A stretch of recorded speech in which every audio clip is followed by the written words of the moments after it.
Now is the Police Minister, Portal Williams. Minister, we have a serious problem here, don't we? Children are out stealing cars, ramming them into buildings and fleeing.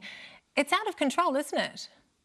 It's a really serious situation. It's distressing for all concerned, not just the retailers and shopkeepers who have got their livelihoods and their security that they're worried about, but it's also a real concern for our community that our young people are prepared to put their lives and the lives of others at risk in what is often something that they have either picked up from social media or as a stunt or a spate of things that are happening that are causing us a lot of distress at the moment. Minister, it's out of control, isn't it? It appears that these young people are seeking some attention. There's a lot of social media copies of this doing the rounds. Whether it's out of control, the police are really concerned that they're facing these issues, but that's why we have to resource the police in a way that they can actually deal with it. So that's why we've invested so heavily in ensuring the police have got the tools, the numbers and the resources that they need to deal with these situations. Well, what I heard from police today, Minister, is that it is out of control because they say that they do have the resources, everything they need, they are investigating, and yet we're seeing these brutal attacks by young people night after night after night. There are 40 a month, Minister. Yeah, I think that there is a lot to be taken from what Official Collins said. The police are involved in resolving the criminal matters, but there's a bigger issue at play here, and that's really what does our community expect and what can they contribute to this? The police can't do this work on their own.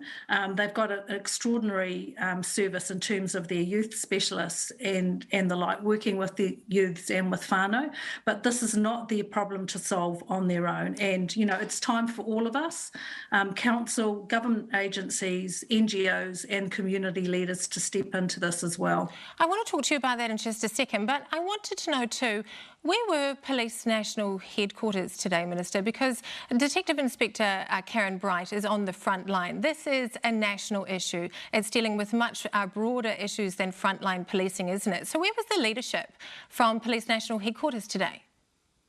I know that various areas that have been particularly targeted with this have got really good intel, and I heard the comments that the inspector made today, and I think they're really relevant to what that community is dealing with. I've also had information from Waikato on the work that they're doing there through Operation Prior. So I know that, at local levels that the police are engaging in responses that are important to their local communities and appropriate for their local communities. But it's also important to have a national response on an issue like this, which is shaking public confidence in policing, isn't it? Police are resourced well. They have got from the extra 1,800 police that our extra funding is providing to them, an extra 109 youth specialists. They do have a youth focus that will be really useful in addressing this issue going forward. Well, it doesn't seem to be having much of an impact right now, and we know that police identified ram raids as an issue way back in October. That was 6 months ago, Minister, and we've seen them spike since then. I know that the work in Waikato, for example, has resulted in a specialist Operation Prior, that's been operating since February, and they've made over 110 arrests in that, and they're working with local communities to do what they can to ensure that they disrupt the activity of these young people. Now, Right. This is being played out across the country where these ram raids are happening. But it's not working, is it, Minister? Because we're up to 40 a month. That is up from October when we identified this issue. Absolutely, it's terrible what's happening. But here again, I say that the police are not the only agency that can be and should be involved in this.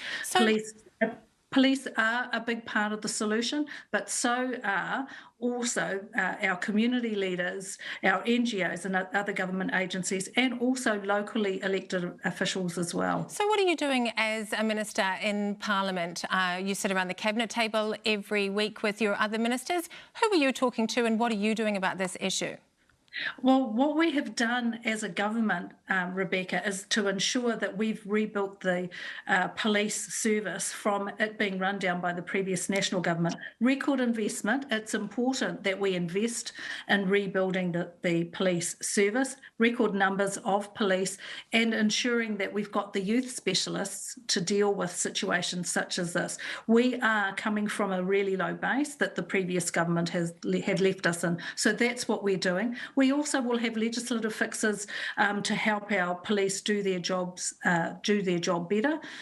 But as I say, we are resourcing the police in a way that hasn't happened in the past. There is more to come, and we do back the work of the police. But as I say, we can't do this on our own. Well, I think we all back the work of the police, Minister, but it looks like on this issue they need some more leadership and some more help. Thanks so much for joining us tonight on 8 p.m.